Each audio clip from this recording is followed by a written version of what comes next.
Oke, bismillahirrahmanirrahim. Assalamualaikum warahmatullahi wabarakatuh. Kembali lagi bersama saya di perkuliahan ketiga tentang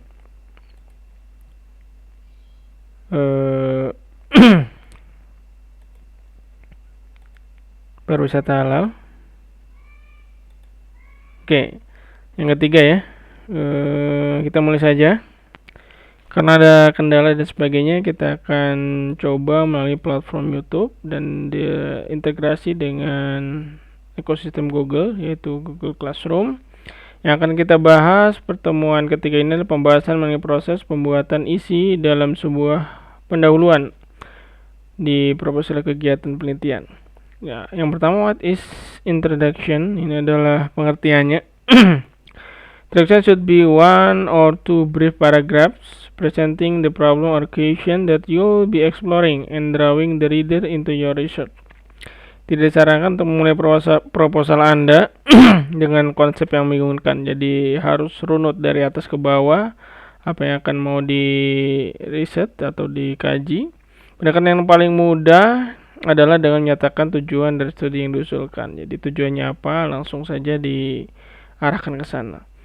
For example of introduction, this research proposal put forward a exploratory. Ya, ini ke arah universal dulu ya, atau deduksi induksi. Study that will seek to understand, describe, analyze. Nah, ini juga dijelaskan, test, determine the phenomenon to be studied, theory on the relationship between variable. Nah, ini juga dijelaskan kalau pakai kuantitatif ya, nanti mungkin akan lebih jelaskan ya di semester 7 ya, kalau nggak salah dibahas lagi tentang metode penelitiannya.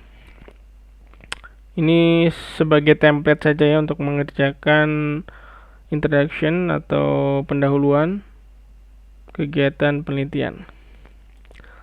Question regarding research topic selection. Nah, ini juga bisa dipakai. What are the significant and important trends that have broad implication for theory and practice in the future? Nah, ini harus ada apa sih signifikansinya atau apa urgensinya penelitian Anda atau yang akan dibahas.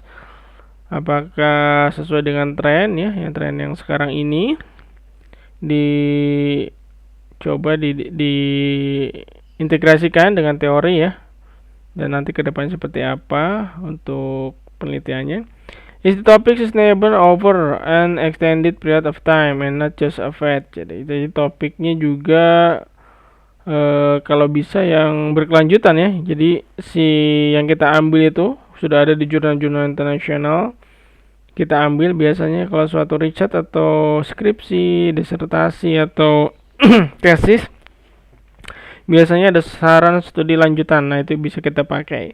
Will the topic be broad enough to generate interest among a sufficiently large group of researchers? Nah, itu juga topik-topiknya yang orang lain kayaknya akan dipakai juga ya, yang sesuai dengan signifikan atau sesuai dengan keadaan, misalkan COVID ya, pasti nanti trennya para peneliti tentang COVID ya.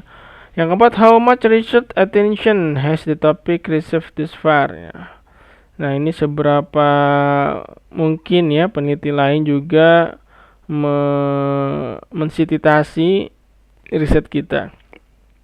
What is my competitive advantage in this area? Nah, apa sih yang menjadi daya saing ya, atau benefit atau apa ya, kelebihan dari riset ini ya di area atau studi kasusnya apa sih?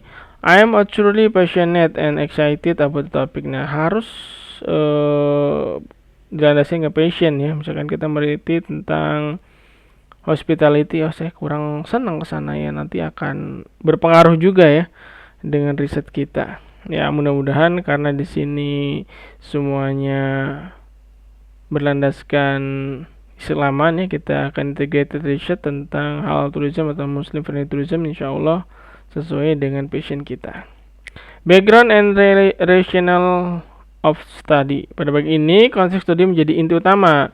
Sebuah narasi terstruktur sedemikian rupa sehingga menjawab 6 pertanyaan tentang mengenai topik tadi ya. Tadi udah ada.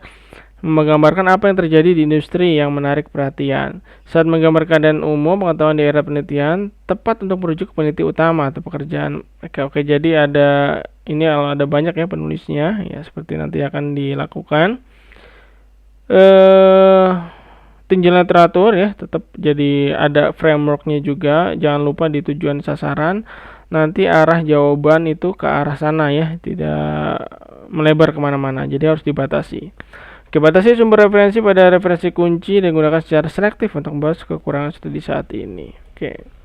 The problem statement. All research projects are guided by a general research question, which can be either single or followed by two or more specific question. It is preferable to avoid the kitchen sink. Kitchen sink itu apa ya? Approach of broad question. Jadi yang nggak mempunyai arti ya, kalau nggak salah ya. Kitchen sink itu kayak semacam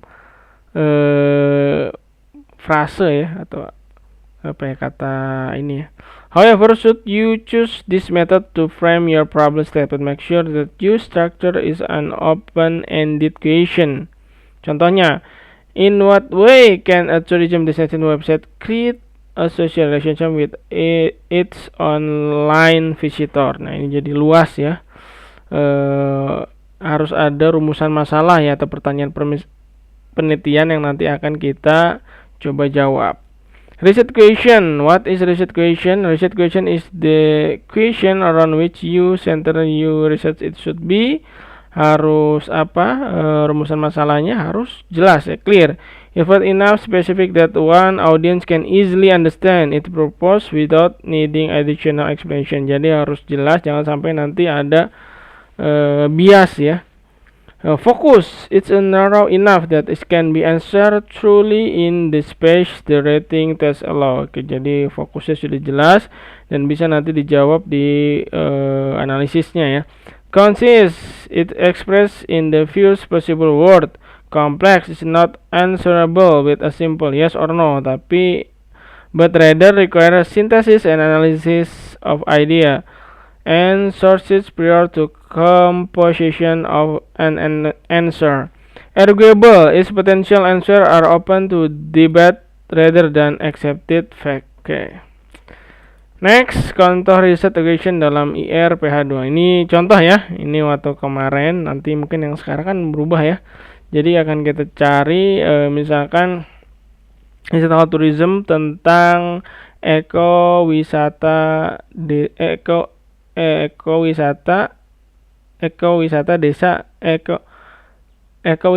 syariah ya, ekowisata syariah di desa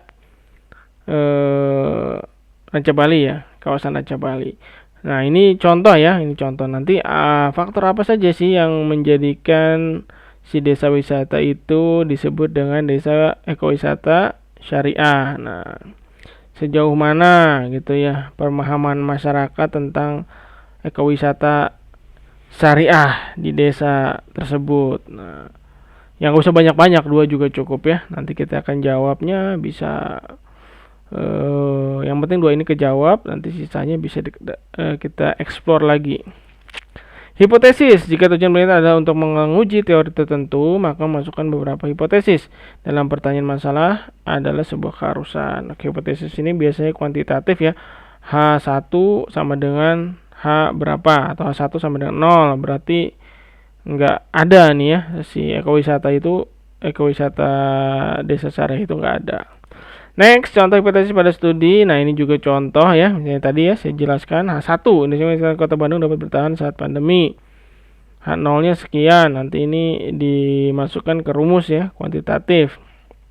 Selanjutnya, di research objective, there is always a degree of confusion among student regarding the distinction between the aim of the research and the research objective. Because in many language the two words have exactly the same meaning. Oke, ini jadi ada sebuah tujuan, ada objek yang sama-sama ya. Jadi harus as you can see, the objective provide a clear roadmap. Jadi ada roadmap kegiatannya, jadi lebih jelas ya, secara objektif, secara jelas, literaturnya ada, dasar-dasarnya ada, diperkuat oleh ya dasar-dasar jurnal-jurnal yang sudah ada gitu. Try to make your objectives tightly focused and clear. Here the later review will start from the more generic business environment and then focus on tourism destination. It's important for you to ensure that your objectives are realistically achievable within the available time frame and word limitation. Nah, ini juga jelas ya. Jadi ada penelitian sejenis ya. Jadi seperti apa? Kita coba pakai tabel atau pakai infografik ya. Nah, ini juga contoh ya, Integrated Research Halal Tourism yang kemarin, contoh tujuan penelitian dari penelitian di atas. Ketahanan destinasi wisata halal saat pandemi. Nah, ini yang kemarin ya. Cuman yang kemarin belum sampai jurnal ya, mudah-mudahan sekarang ya sampai jurnal penelitian. Kemarin sampai presentasi ya dengan dosen luar, insya Allah yang sekarang juga saya coba dengan dosen luar yang sejenis ya. Nanti saya akan kontak ya, kita langsung presentasi. Mudah-mudahan yang hari ini kita yang tahun ini, yang kemarin saya belum tulis ya, tapi insya Allah saya akan coba. Tapi meskipun ini udah lawas ya, kemungkinan nanti paling masuknya di Akademia Edu aja ya. Next, originality and contribution to knowledge. Jadi harus ada apa ya, kontribusi untuk ilmu pengetahuan seperti apa, itu harus ada. One of the fundamental element of your research proposal is the defense of the originality and contribution to knowledge of your research, not the emphasis on the word defense.